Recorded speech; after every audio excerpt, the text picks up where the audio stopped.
And so the next one is like the pilot migration. So as mentioned already in the CAF adopt phase, right?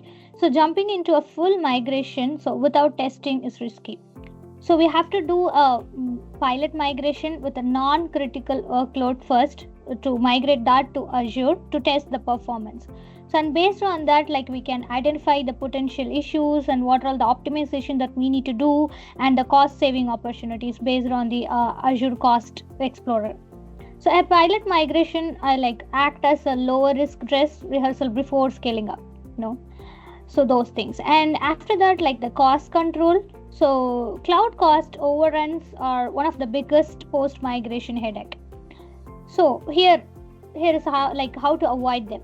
So using the Azure pricing calculator to estimate the cost before migration, and implement the Azure cost management to track spending the cost in real time, so we can have a budget alert configured to make informed decision with the client, like we are scaling this to this and it will cost like around this much. So and take advantage of reserved instances for long term cost savings. So by planning this cost like before migration, you can ensure the cloud expenses stay predictable and manageable.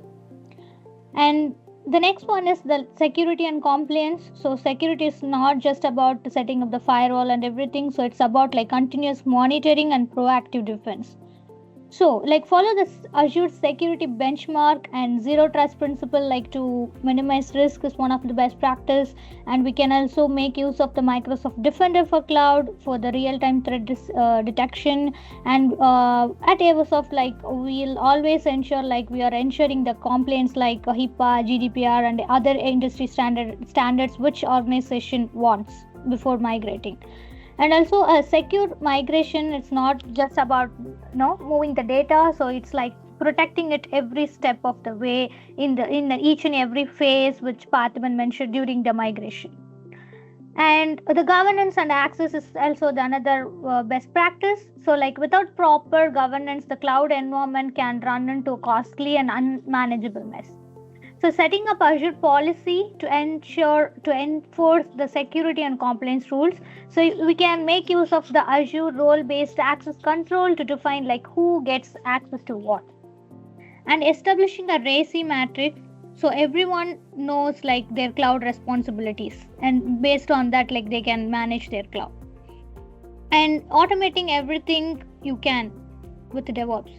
So managing the cloud environment manually, it's the legacy way. Like the modern way is automating everything, so we can make use of the infrastructure as a code with Terraform or Azure native Azure blueprints or Biceps to deploy the infrastructure effortlessly. And setting up Azure DevOps or GitHub Actions to automate the deployment to reduce the human errors. So the last one is like optimizing. Keep optimizing and innovating. So migration is just a beginning, like moving to Azure is not the finish line.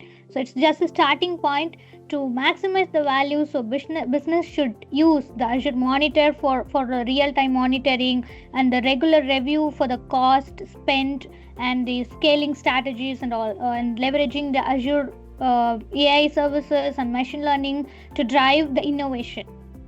So yeah, I think these are all the best practices that we have for today.